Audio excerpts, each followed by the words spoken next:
Students, पिछले class में आप लोग सेल की चालकता के बारे में पढ़े कि सेल की चालकता किस बात पर निर्भर करता है। तो अभी आपको समझाया गया था कि सेल की चालकता इलेक्ट्रोड के बीच की दूरी मतलब L और क्रॉस सेक्शनल एरिया माने A अनुप्रस्थ परिच्छेद के क्षेत्रफल पर निर्भर करता है। और सेल की चालकता किसके नियम का पालन करता है? ओम के नियम का। और इसी से रिलेटेड देखिए अब कि सेल की चालकता का नियम क्या है। तो सेल का चालकता का नियम है कि किसी सेल में उत्पन्न प्रतिरोध इलेक्ट्रोड के बीच की दूरी अर्थात L और उसके अनुप्रस्थ परिच्छेद का क्षेत्रफल के अनुपात। तो इलेक्ट्रोड के बीच की दूरी और अनुप्रस्थ परिच्छेद के क्षेत्रफल का अनुपात। तो अनुपात का मतलब कि L/A के समानुपाती होता है। तो L/A के समानुपाती कौन होता है? तो उत्पन्न प्रतिरोध। तो हम इसी स्टेटमेंट को लिख सकते हैं कि R समानुपाती L/A लिख सकते हैं कि नहीं। देखिए कि सेल में उत्पन्न प्रतिरोध इलेक्ट्रोड के बीच की दूरी और अनुप्रस्थ परिच्छेद के क्षेत्रफल के अनुपात का समानुपाती होता है। हो गया, इसी को इसमें कन्वर्ट कर दिए स्टेटमेंट के अनुसार। अब ध्यान दीजिए, तब आप इसको लिख सकते हैं कि R और समानुपाती चिन्ह हटेगा तो बराबर, उसके बाद इसको हम लोग कहते हैं रो, प्रोपोर्शनली कांस्टेंट है, अनुपातिक स्थिरांक। तो R इक्वल टू रो और फिर L/A लिख सकते हैं कि नहीं, लिख दिए। अब ध्यान दीजिए, इस रो को विशिष्ट प्रतिरोध कहा जाता है। रो को क्या बोलते हैं? जहां रो,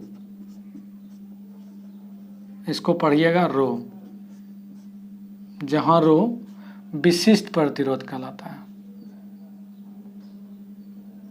जहां रो विशिष्ट प्रतिरोध कहलाता है।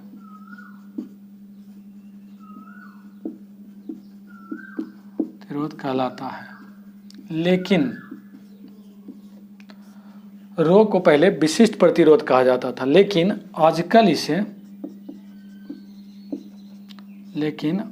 इसे प्रतिरोधकता कहा जाता है। प्रतिरोधकता माने रेजिस्टिविटी, प्रतिरोधकता कहा जाता है। यह भी आपका एक ऑब्जेक्टिव हो गया कि पहले रो को कहा जाता था विशिष्ट प्रतिरोध, लेकिन आजकल रो को क्या कहा जाता है? इसी रो को प्रतिरोधकता। प्रतिरोधकता का इंग्लिश होता है रेजिस्टिविटी। अब आप बताइए, जब R equal to row L/A, तब आप बताइए, इसलिए हम अब रो को इधर कर देंगे, तब आप बताइए कि रो इक्वल टू क्या लिख सकते हैं? रो इक्वल टू तो R और अभी A चल जाएगा ऊपर, A/L लिख सकते हैं कि नहीं। अब सिर्फ एक चीज मान लेना है कि अभी A, तो A क्या है बताइए? क्रॉस सेक्शनल एरिया, अनुप्रस्थ परिच्छेद का क्षेत्रफल है। तो क्षेत्रफल का मात्रक क्या होता है? स्क्वायर। तो अब हम मान लेते हैं कि यदि अनुप्रस्थ परिच्छेद का क्षेत्रफल, अनुप्रस्थ परिच्छेद का क्षेत्रफल 1 सेंटीमीटर स्क्वायर और इलेक्ट्रोड के बीच की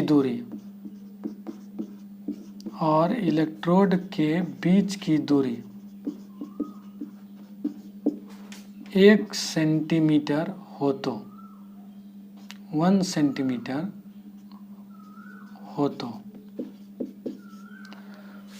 क्षेत्रफल है, तो जाहिर है कि क्षेत्रफल को हम स्क्वायर में मानेंगे। और इलेक्ट्रोड के बीच की दूरी, तो इसको मान लिए 1 cm। इलेक्ट्रोड के बीच की दूरी को 1 cm और अनुप्रस्थ परिच्छेद का क्षेत्रफल 1 सेंटीमीटर स्क्वायर। तब आप बताइए कि तब क्या हो जाएगा? ये रो इक्वल टू R और A का भी मान, तो 1 गुना 1 सेंटीमीटर स्क्वायर माने हैं, 1 गुना 1 अब बटे, और इलेक्ट्रोड के बीच की दूरी L का भी मान क्या? 1, ये सब मिल करके है। तो अब बताइए कि तब रो इक्वल टू क्या हो गया? R। यही सेल की चालकता का नियम है कि इससे यह क्या प्रूव होता है कि किसी भी सेल में प्रतिरोधकता, अभी बता दिए कि रो को क्या कहा जाता है, प्रतिरोधकता। तो किसी भी सेल में प्रतिरोधकता हमेशा प्रतिरोध के बराबर होता है। इसको लिख लीजिएगा कि किसी भी सेल में, किसी सेल में प्रतिरोधकता माने रेजिस्टिविटी, प्रतिरोधकता हमेशा प्रतिरोध के बराबर होता है। प्रतिरोधकता हमेशा किसके बराबर होता है, प्रतिरोध के बराबर होता है।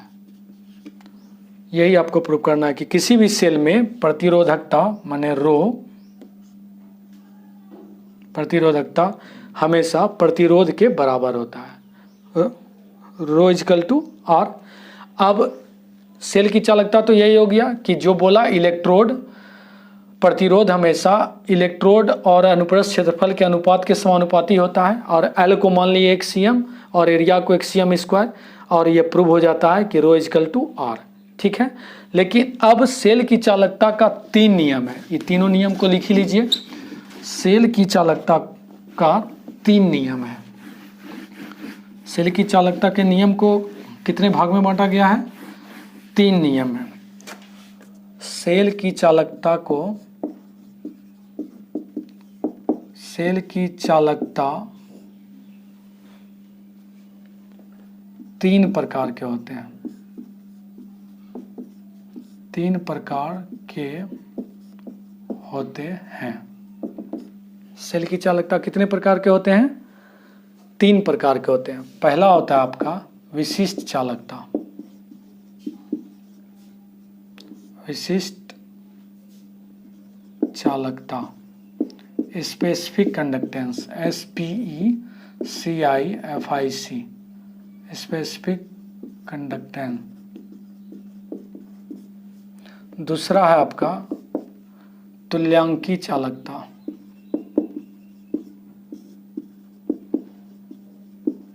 Equivalent conductance, EQUIVALENT, equivalent conductance.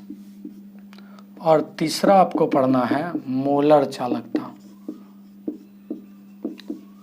Molar चालकता, मोलर कंडक्टिविटी,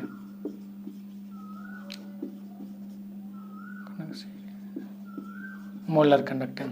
तो सेल की चालकता अभी जो समझाया गया, सेल की चालकता को का भाग में बांटा गया है, 3 भाग में, विशिष्ट चालकता, तुल्यांकी चालकता और मोलर चालकता। यही आपका सिलेबस में नेक्स्ट के क्लास में आपको इस तीनों के बारे में बताया जाएगा। थैंक्स।